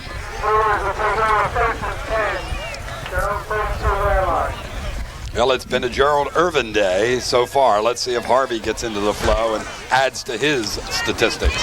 Instead, Irvin will go to the left side this time, get outside of a couple of blocks, and nearly breaks another one. He's going to get at least 9 before he is hauled down by number 14, Steve Burkhart, makes the tackle. So Irvin will continue to add to his totals. There's so many things that this football team does so well, and again, I think it's a reflection of the great job that the coaching staff does. That time, Irvin breaking it to the outside, picked up a couple nice blocks from the receivers downfield. I don't know if you had an opportunity to see it. I don't know what number it is, but you see the guy break down. He waits for the defensive man to react. Normally, a lot of times you see at the high school level, they come in there and they make that block in the back of the defensive man. It's going to cost them 15 yards, but they're the kind of mistakes this football team does not make. Only very few penalties, only the 1 turnover there in that first half. Harvey will dive behind the running back after the fake and pick up about 4 yards. He'll get the first down. That will be the 9th first down of the day for Paulsboro. Harvey now with 6 carries and has 60 yards on the day. It's been very surprising how well this Gloucester defense has been able to contain Kevin Harvey, but a lot of people are just waiting because you know anytime you come to a football game in which Paulsboro's playing and number 8 is at quarterback, you're going to get that one play that you walk away from and you say, what an incredible player. We'll move Tarpley now. The tight end will come to the right side. And they'll move with the option in that direction. Harvey will turn back to the inside. Good job done defensively this time by Michael Eng coming from the defensive tackle position to hold Harvey to a yard. It'll be 2nd and 9. Paulsboro running the option into the short side of the field. Harvey, nice read on the play. Very conservative, not pitching the ball. I tell you, so many times when you have a team that runs the option, they're very vulnerable to the mistakes. The option and the pitch plays with the ball in the air. I don't think there's anybody today at the high school level that runs this option football any better than this Red Raider offense. Remain in the unbalanced alignment to the left side, and they have not really adjusted to that all day long. And Irvin finds another hole, cuts back to the center of the field. We'll pick up about 14 on the play and another Paulsboro first down. I'm telling you what, Steve, all day long they've been going unbalanced, and the Gloucester line continues not to react and move in that direction. Well, the failure to read there defensively by Gloucester certainly is really hurting them. But again, you look up front and you see the job that this offensive line, Hampton at left tackle, Miller at left guard, Daminger at center, David at right guard, Harbison at right tackle. And Paulsboro has running backs getting through the line of scrimmage, and they're not being touched until they get to the secondary. It really tells you the kind of job that's being done by this front offensive line. Violation of the neutral zone, apparently. If there is a flag, neither the linesman threw them. As Tarpley was moving, it's the tight end to the one side, and the defender from Gloucester came up out of the We line. had an inadvertent whistle. Exactly. No foul. Replay. Here we go. We're playing first down. As Craig Daniels indicated, an inadvertent whistle. That means they made a mistake. Probably thought that there was motion on the Paulsboro offense, but all they had, as we see here, is the tight end coming in motion, which he is allowed to do. Kai Myers has his biggest carry of the day, as he will be credited with 10 yards or 9.5. Okay, that's a play I've always loved at the high school level. It's a little bit of an off-tackle play. You saw Harvey riding Myers into the line, and what they do is they block everybody down. They brought their tight end down on the defensive tackle. They block down on the linebackers. The only player that they have to option there is the defensive end. If the defensive end does not go after the running back, you give him the ball. If he bites on the running back, you pull it out, and you go and run your option to the outside. Myers will now pick up the first down, as he will be credited with 4 more. Once again, that time they did go unbalanced, and once again Gloucester did not adjust, and that just gives them that angle blocking back to the inside, Steve, that is opening up the off tackle and outside holes.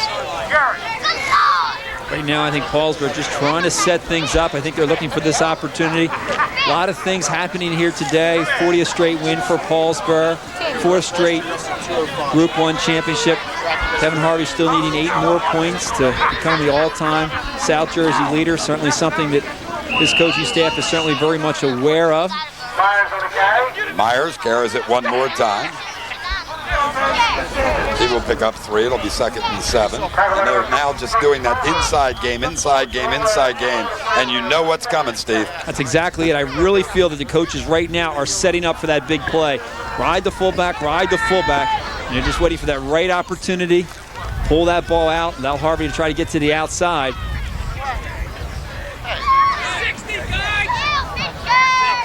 Option to the weak side was what was open. Instead, Harvey drops deep, wants to throw the screen, and does. Myers has it, and from the backside, Billy Hagan, number 88, the defensive end, will make the stop. There'll be a gain of a couple. Hagan read it very well. The 4 down lineman, Gloucester, coming hard. He felt the release, seeing the deep drop by Harvey, immediately broke to his right. He was able to take Myers down before he was able to pick up the first down. 3rd and 5. Am I correct? That's the first completion of the day, I believe, for Harvey. Yes, it is. They have not been as successful. They really haven't needed the pass in this ball game. Been able to run the ball very effectively. Again, they really shift defensively to the strong side, and as a result, Harvey will go off the left tackle position, and he'll continue to struggle forward, and finally will be dragged down by Mike Johnson, number 44. But how many guys had a hand on him that time? 6, 7, 8? The strength is absolutely incredible. I mean, there you have the quick dive play. It was read well defensively. They're there to make the tackle, but again, does not want to be denied. Kevin Harvey struggling, able to pick up that additional yardage. 2 yards shy of 80 now on the ground for Harvey at the 4-minute mark. 4 minutes remaining to play in the 3rd period. It's 1st and goal for Paulsboro from the 7-yard line. Harvey keeps it. Harvey, touchdown!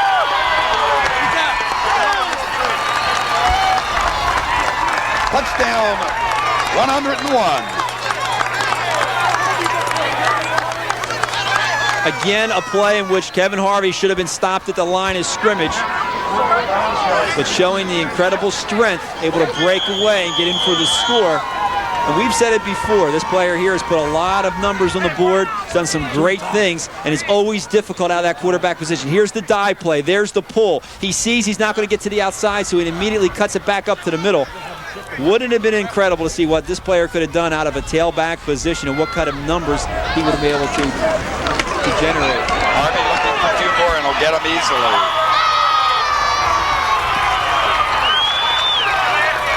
So he'll continue to add to his total.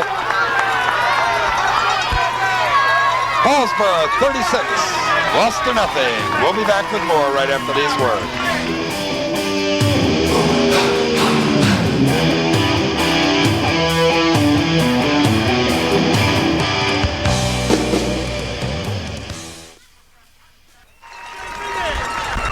Well, the fans here at Gateway are applauding the efforts of one Kevin Harvey. With that touchdown, he has now tied the single-season scoring mark, one of the few left for him to get in South Jersey. That was Charlie Fryer's Burlington City, still is, but now he shares it with Kevin Harvey, 210 points. Kevin now has 654 in his career and 101 touchdowns. This will be taken by Burkhart. Burkhart will get very, very little as he is taken down by the special teams play of Jason Dansby.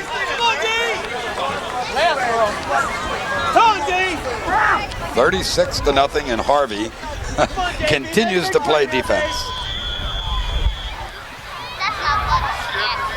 Well, I must say that I did anticipate a Paulsboro victory, but I do not and cannot say I anticipated 36-0 with 3:20 left to play in the third period. I didn't think that this Paulsboro team, although we know how great they are, would have been able to dominate Gloucester the way that they have. Hagan gets away from the tackle, struggles forward and gets near midfield. He'll be marked at the Gloucester 49. That will be a 24-yard gain on that play. Only the 6th completion out of 15 tosses by Bolden all day. Not a successful repeat of his performance a couple of seasons ago in the semifinal, where he riddled the secondary of Paulsboro, completing 20 passes that day. Come on, kid, come on now! They'll look to throw again, and it was good defense that time on Burkhart by Ruffin. Marcus Ruffin, number 20, was there, and again a timing pattern, and this time it falls incomplete. This Paulsboro defensive secondary, very tough on the outside. You get the cornerback who rolls up and takes the wide receivers in the short zone. They're getting good support from their safeties. Once they release from that short zone and try to get deep, got to be looking somewhere over the middle. The last pass to Hagan, very effective first down. Little play action, getting behind the linebackers. I think these receivers got to get down into those hook zones right in front of the linebackers. Conway with a good run will pick up 9. Conway now has 10 carries in the ball game and 50 yards, so he is averaging 5 yards a carry. That just isn't going to get it done today. And a lot of backs would be very, very happy to have a career mark of 5 yards a carry. They find themselves on the short end of a 36-0 score. So it'll be 3rd and 1. They'll let Conway complete the first down movement, as he'll be credited with 2 more yards. Certainly a very difficult situation for this Gloucester coaching staff. Position they did not want to find themselves in. When you get down 36-0 right now. Right now they're just fighting back to get a little bit level of respect. They want to walk out of here, try to get some points on the board. Do not want to try to abandon your offensive philosophy too quickly at this particular point. They could easily come out and start really trying to put the ball in the air and try to get a lot of points very quickly, but it would be very tough to do against this Paulsboro D. Bolden again looks for Hagan, and Bill Hagan turned the wrong way, or Bolden threw it to the wrong shoulder, and it'll fall incomplete. But once again, the tight end was open down the middle. Good pressure from the outside that time. Not giving Bolden a lot of time to set himself up, causing that ball to be thrown just a little bit behind. And there is a Gloucester player down on the field. They'll come out and attend to him, as you can see. And interestingly, that's usually either a hamstring or it is a cramp, one or the other. But I think maybe cramped up. He'll have to go out for a play. That is Danny Hoover, number 56, who plays so well for this club. He is the center, so now they got to worry about the exchange on this one as they get a new center into the ball game. Always an excitement. Now Brian Williams, the junior, will snap the ball.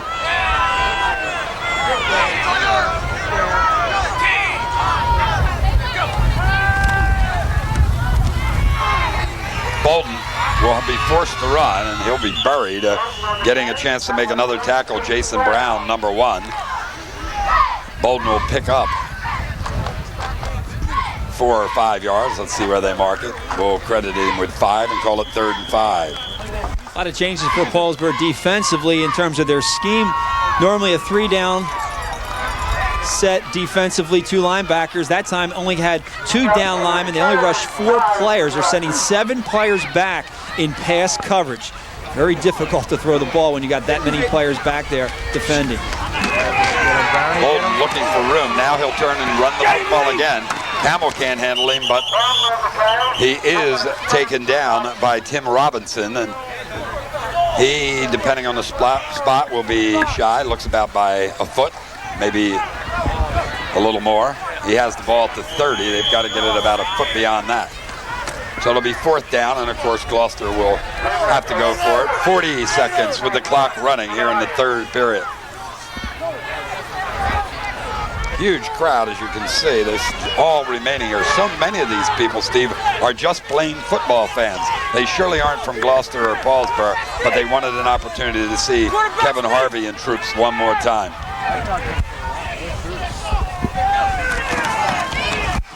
Conway? I don't think so. I don't think so. This will be the 2nd time on 4th and less than a foot that they will have been denied. I don't think they got it past the 30-yard line, and they had to.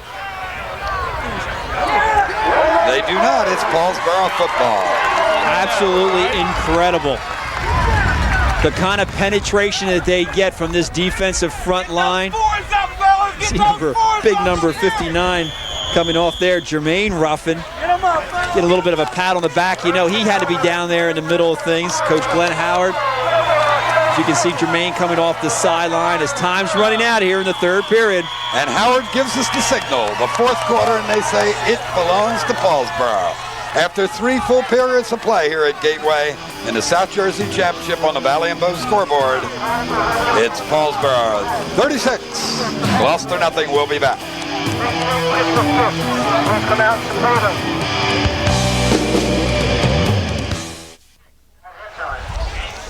We'll begin the 4th quarter here with Harvey running the football. There he is. He turns it back in. If he goes, it'll be 70. He's got 1 man to beat. He will maintain his balance, but not quite enough. Kevin Harvey looking for another one of those patented runs. Will get plenty, but he will not get 6 points, as they will now bring the ball down to the 20-yard line. That's a run of 19-yard line, 51 yards for Harvey. We keep saying he makes it look so easy. Little bit of the option running to the left-hand side. Here's the cut up right there. They get the block on Hagan that they need, and then he knows he's got to break it to the outside.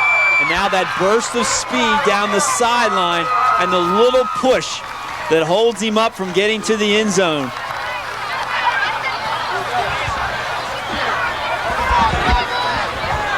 And that run, Steve, put Kevin Harvey over 4,000 yards rushing in his career. Can you imagine?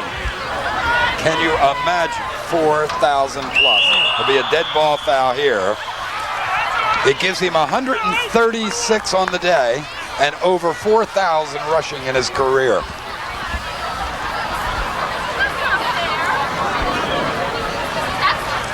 Certainly very impressive numbers this young man has been able to accumulate. There, as we mentioned earlier, single season scoring record, 210 points. Time Fryer certainly would like to have the opportunity to break that record, and certainly the coaching staff would love to give him that opportunity in his last period of play. But over 4,000 yards, as we continue to say it, always very difficult out of that quarterback position. But they find every way in which they can possibly to get the football in this young man's hands and give him that opportunity to run. Harvey, look at Tarpley, wide open. He'll just dance into the end zone. A 25-yard touchdown pass. They make it look so easy. There is no doubt that they pick up things upstairs and they react so well to these adjustments. Gloucester putting the extra coverage on the outside receivers, leaving the middle of the field wide open. They pick it up, they run the play action, and Tarpley's open, takes it in for the score. That is, what, his 14th touchdown pass of this year and his 42nd of his career. What are the chances number 8 rolls either left or right on this one? This could break the record if he goes for the 2 and makes it. He will in. There it is. He'll be in. That's the record. 212. They'll wait for Kevin Harvey on the sideline.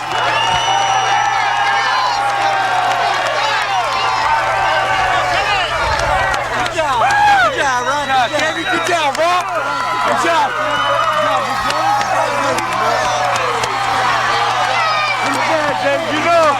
You know, baby, we got this one. We got this one 4 times, Dave. 4 of them. I think it's safe, that call being made by John David, number 72, that they have it. I think they sense today there'll be no problem putting this one away. As now the coaches even come down from the press box, there'll be no need to call any more plays in for Paulsboro. 44-0. Amazing.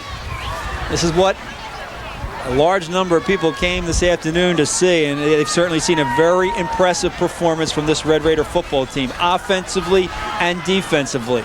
Not allowing a very fine offense in the Gloucester Lion team to really get on track here this afternoon. They've come up with a couple great plays on 4th down and short. We've also seen them running on all cylinders here this afternoon on offense. Smith's kick up in the air, taken by Rogers. Sheds one tackler, but he doesn't shed these 2 or 3 that get to him in a hurry. Once again, it's that number 1 out there, Jason Brown, who is joined by Seneca Cooper, number 29. So it's a matter now of getting the next 11 minutes and 38 seconds over with before officially Paulsboro has their 40th in a row to continue to up the record here in South Jersey. The state record is 52, held by Randolph High School. That wasn't broken until 1991, not that long ago. They'll be a ways from that one, a season plus a game before they could even tie it. You know this the national record, I guess, don't you, Steve? No, I can't say that I do. The team in Michigan has 72, I believe. Yes, Hudson High School in Michigan, 1968 through 1975, ran off 72 straight. Can you imagine that?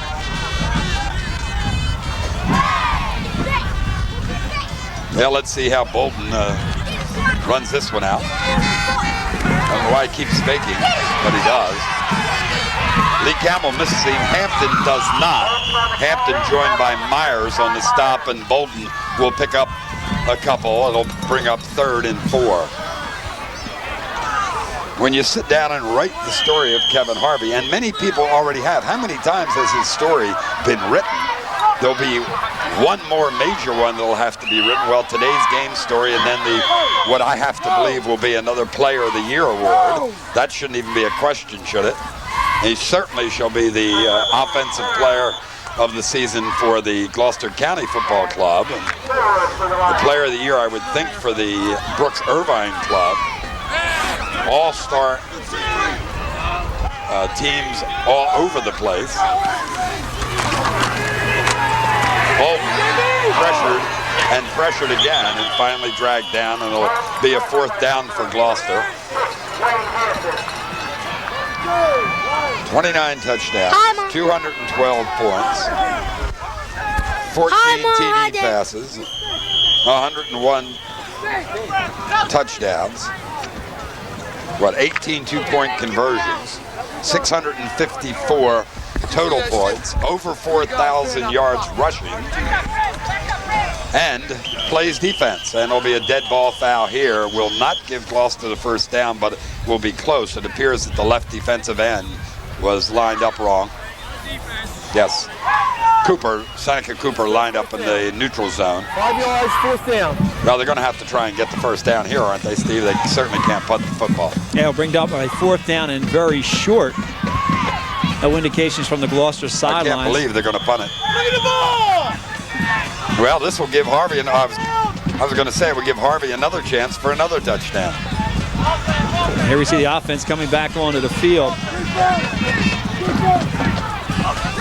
As will the Paulsboro defense. Wouldn't the Raiders love to stop them here again? Be the 3rd, 4th, and less than a yard stop defensively by Paulsboro if they could do it here.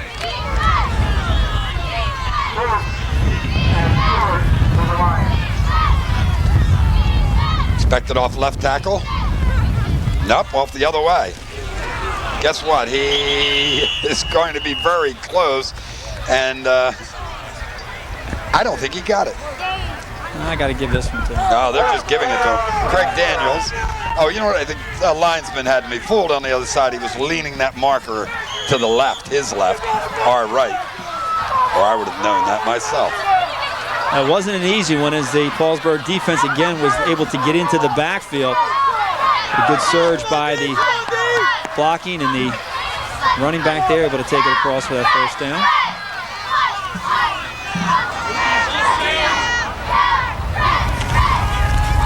Bolden, complete to Rogers. Be a gain of about 5, 2nd and 5.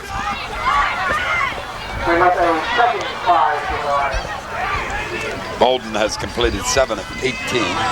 Not an impressive day. Certainly not what he had thought of and what he had hoped for. They wanted so desperately to get another shot at Paulsboro during their career. That is this group of seniors. They called it a dream game, a chance to get back. Well, they get back, but they'll go home beaten more badly than they were before. Rogers can't hold on here as Harvey was closing on him defensively, and it'll be a 3rd and 5. Well, interestingly, Paulsboro elevated finally to number 2, and they've been sitting at number 4 in the South Jersey polls most of the season, and Woodrow Wilson at number 1.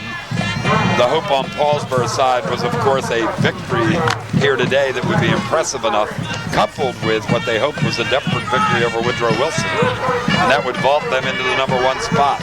Unofficially, we hear Woodrow Wilson defeating Deptford 24-6 at the half as they close quickly, and there's a young man, Jason Brown, who in previous games we haven't talked that much about, now making another tackle. If that's the case, does Wilson remain number 1 and Paulsboro number 2? That's been a question a lot of people have been talking about all season long. Just how good is this Paulsboro club? They always have to fight from down below, playing in that Colonial Conference. The question marks a lot of people have playing against the smaller schools. But I'll tell you, there's so much talent out on this football field, so much desire and so much heart. You would love to see them matched up against one of the bigger schools. See if Harvey can get to this one. Now it bounds away from him, and he just cannot pick it up, but it is downed. Paulsboro will have the football with 6:52 to play here in the 4th period when we return. 44-0, the Raiders on top.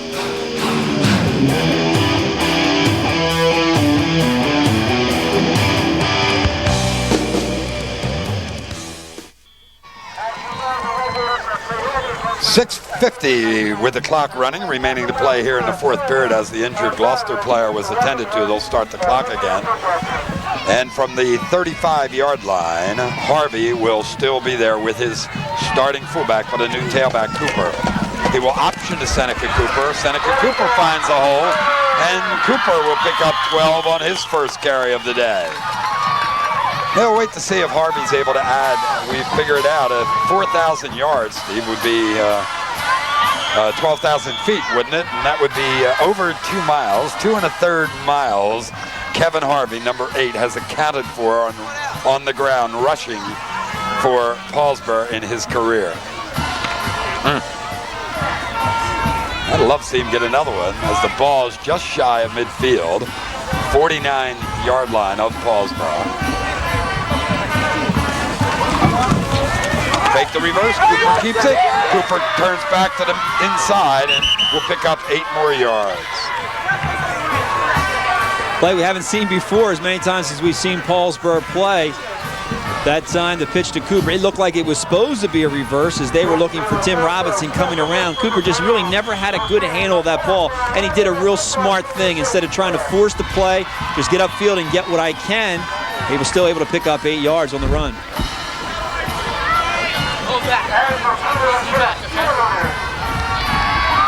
Second down and 2.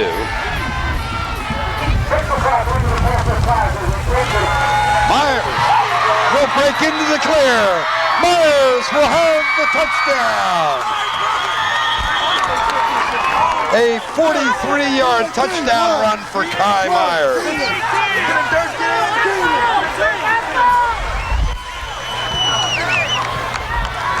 Let's just take the opportunity to see the job that's done up front. And there you see it as Myers, the fullback, actually goes right up the middle of the field with maybe one little hand on the shoe. Dan Miller, 58, Damager, 74, David, 72. 8 is 8 TD. Is 9th TD for Myers, 8 coming into this ball game. Well, they hit you everywhere, don't they? And they're actually going to try and kick the point, and it will be no good. But the total now, Paulsboro 50, Gloucester nothing. Go Big Red, and go they did.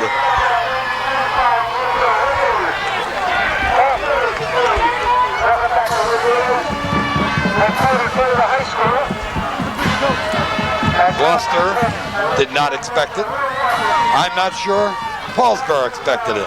That is 50 to nothing. It is now, of course, the 4th quarter, not the 3rd quarter as our graphic shows you there. Well, if Harvey remains in the game and accounts for 105 more yards of total offense, he would have 8,000 yards of total offense for Paulsboro.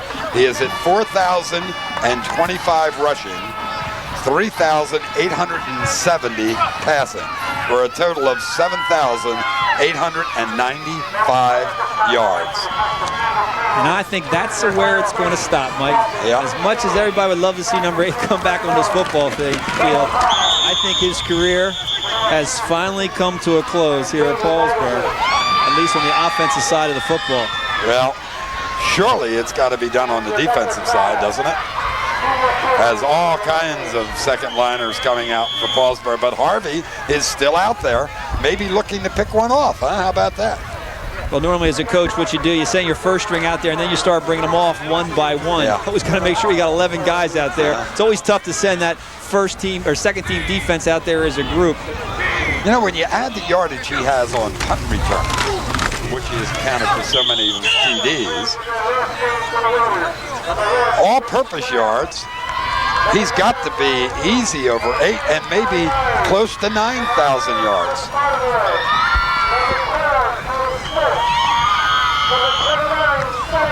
Well, I have to assume that when they bring Harvey out, you will see standing applause from the entire crowd, assuming they do bring him out.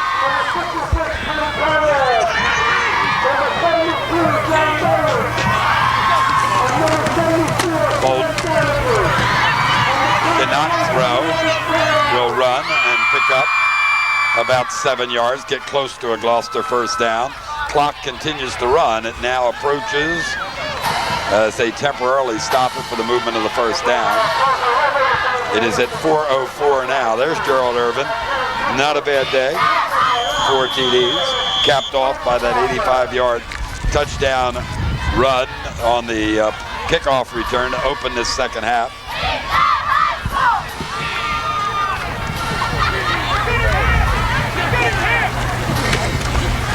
Bolton hit from behind and down. Tackle made by number 74, George Murrayfield, a sophomore getting a chance to play. Well, our Bob Shryock will be on the sidelines and have some interesting interviews with, I'm sure, Glenn Howard, and I'm sure Kevin Harvey, and I'm sure Gerald Irvin, and others of the Paulsboro football program. So you want to stay right here with us after the ball game for our wrap-up and an opportunity to hear some reflections on this outstanding run of 40 straight victories.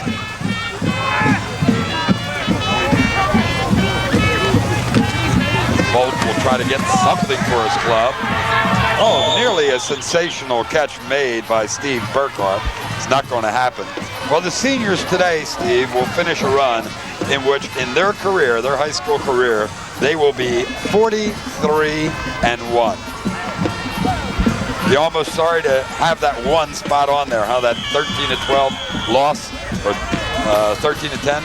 I forget the score now. I think 13-10 to Sterling, a game which we had on Channel 5 the last time Paulsboro was defeated, way back when, in Harvey's freshman year. Of course, over the course of that time, a lot of players have come and a lot of players have gone. A lot of these players are on the field today, probably all but number 8, Kevin Harvey, not participating at the beginning of that string, but it's been very impressive. It certainly has been a great run. When you look back on it, probably one of the greatest runs in at least Gloucester County football. They've been a dominating team. When you look over the course of the last couple years, and you think about it, no one has really even come close. Well, they won the Collingswood game, 18 to... Hands on the defense. Replay 3rd down, 10 yards. Legal use of 18 to 12 a season ago. That was 18 to 10, 18 to 12, something of that nature. That was the other real tough one. Right, we had the opportunity to do that game, and it just was not a characteristic performance out of Paulsboro, but they were really never in a threat to lose that game. Collingswood coming back and scoring very late to make it a little bit closer. But they have just dominated in every way possible. And we look back at last year's team, a team that finished #1 in South Jersey. We looked at how great that team was, and boy, you look at this team here, and they certainly are every bit as good. Solid on offense, solid on defense, their special teams, just about in every position imaginable. Well, we could have, and finally do get an interference call. A couple of early flag and then a late flag, and one of the players for Paulsboro called for interference. It'll be 15 yards. on the defense. 1st down. 15 yards from the line of scrimmage. 15 yards from back there.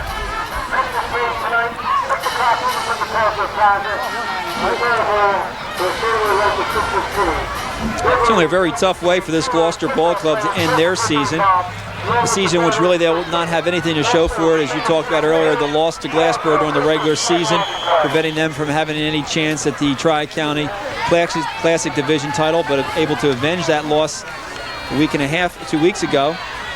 But it's been a good season. This team here, although being on the short end of a lopsided score, have a lot to be proud of. There is a player to be heard from today for the first time in most of the games that we have carried. Jason Brown, a senior, getting a chance to play out there on the end position, and he's just had his name called 5 or 6 times today, doing a super job, and Bolton is thrown for the loss, and it's 2nd and 14. 2.5 minutes remaining to play here. There'll be no overtime today, so we can say in the 4th and final period. Remember, in playoff games, in the event of a tie, they do go to overtime. Not happening here, 50-0.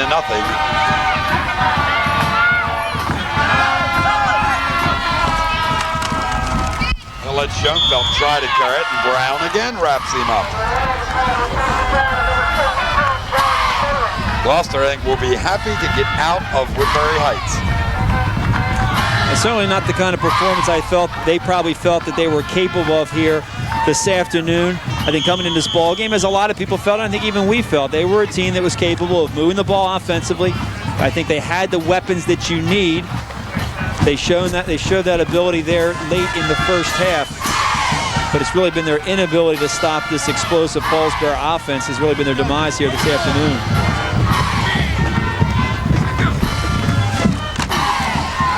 Bolton down again, and look who it is.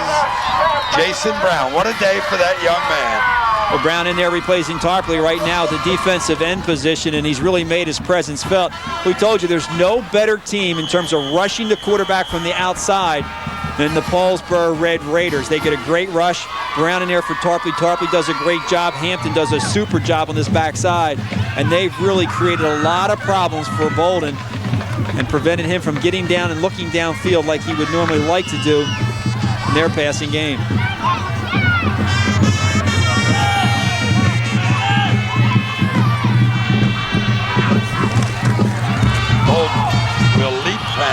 Give up the football on 4th down. I'm not sure what that play was other than let's get it over with. 46 seconds to go. We'll start the clock when the chains move.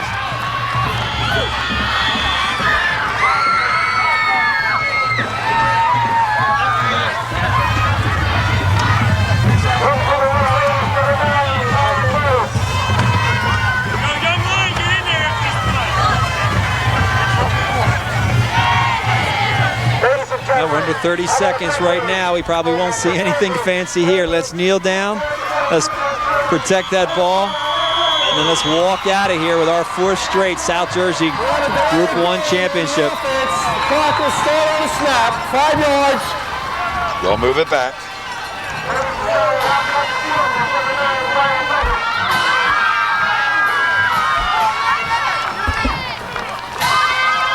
Here they come, Mike. That's it. Now Harvey will come off the field, and the assembled Gloucester fans will come to the feet along with the Paulsboro fans to cheer that performance, not only of Kevin Harvey, but the rest of his club, because it has been a team effort all the way along. They assembled some great football players to go along with that outstanding football player, and it has paid off. Now this will do it. They will turn and allow the carry by Mark Ryan, or I'm sorry, by Richard Gaines. That's going to do it. 10 seconds, they'll count it down. Paulsboro puts this one away emphatically, 50-0. South Jersey Group 1 champions for the 4th consecutive year. Paulsboro. Gloucester falls to 9-2 in the season, and they'll be happy to get this one over with. We'll be back with some final words. They'll wrap up and some interesting interviews right after these words.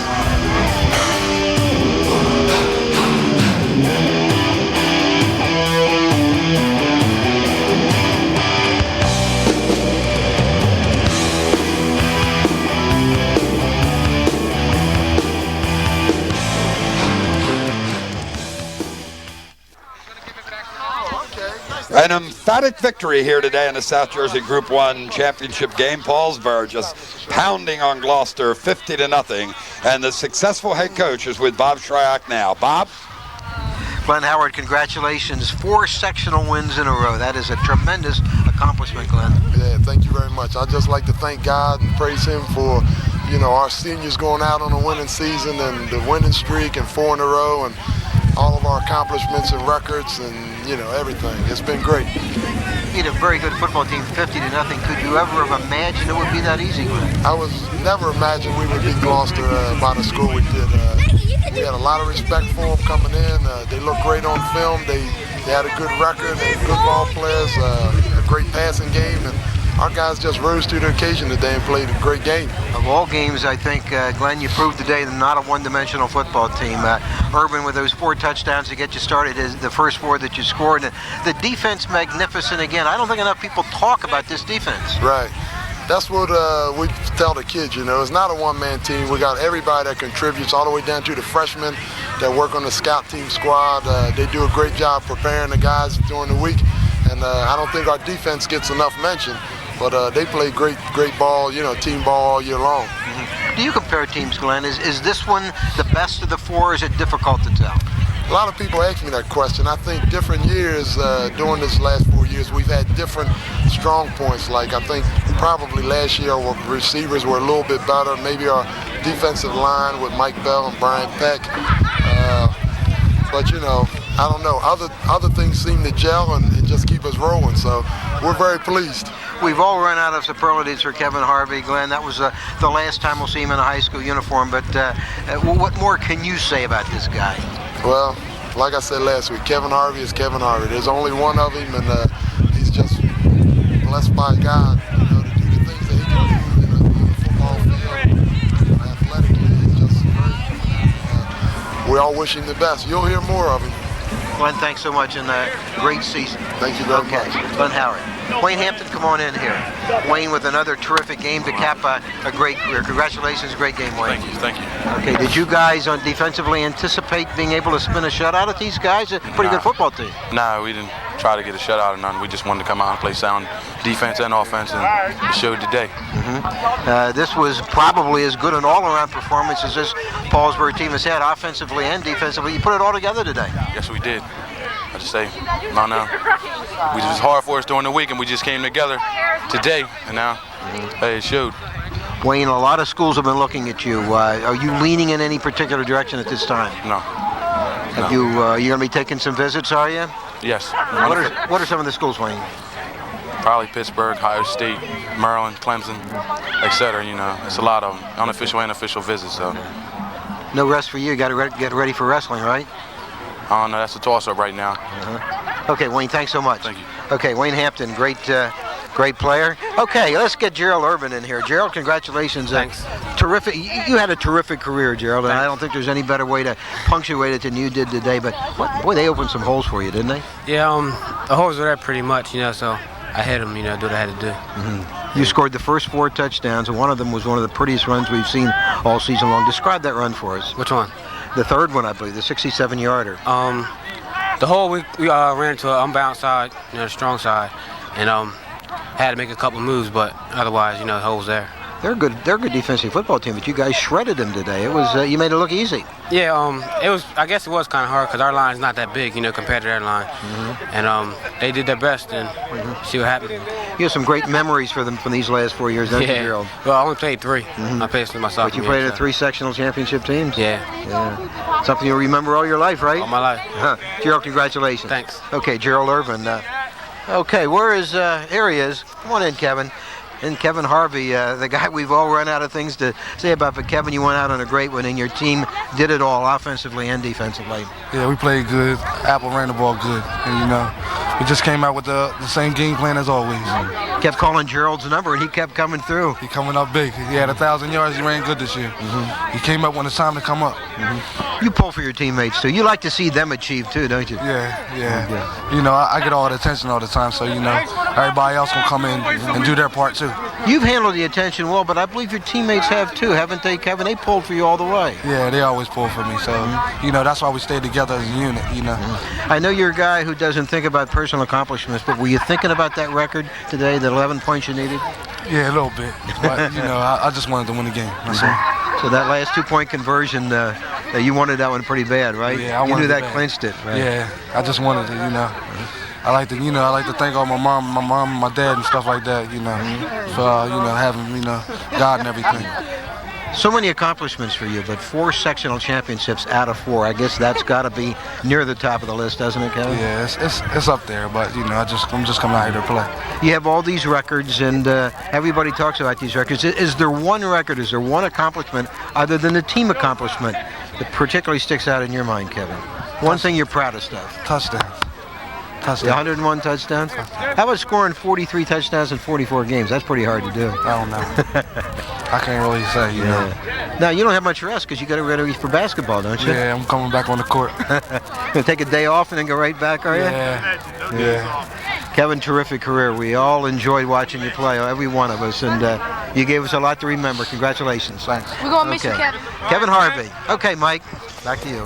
Thank you, Bob. Talking to Glenn Howard, picking up his 79th victory in his 9 years here. He won the South Jersey Group 2 championship as a coach. He's now put these 4 straight together here as a coach for Paulsboro. And they talked to Wayne Hampton when it comes to defense. This is a club now that has given up for this year only 65 points in the 11 games, 5.9 points a game. And they talked to the offensive stars, Irvin and Harvey. Irvin picking up the 4 touchdowns today. The big one, the 85-yard touchdown run to start the second half and end any hopes that Gloucester might have had. And this is a club now that averages over 44 points a game. A team that will be remembered for a long time, but Steve, beyond a team and a record of 40 straight, the person who's going to be remembered here is Kevin Harvey. He just put the exclamation point on an outstanding career here at Paulsboro High School. This has absolutely been it's a very special day for all the people that came here this afternoon, although maybe they were looking for a little bit of a closer ball game than we saw.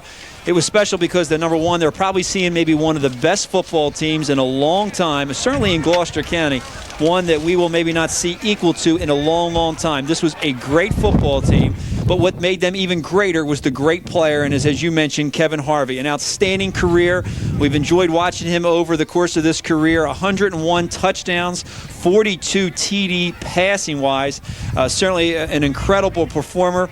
Over 4,000 yards rushing. We've talked about that.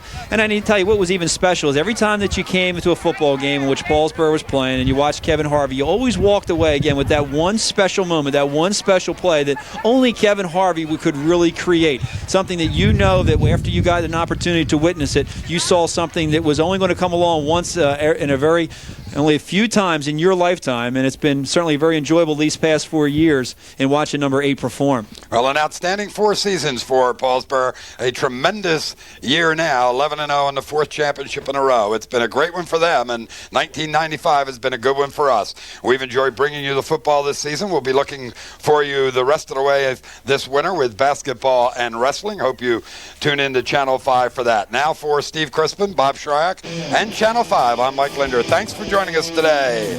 We'll see you next time.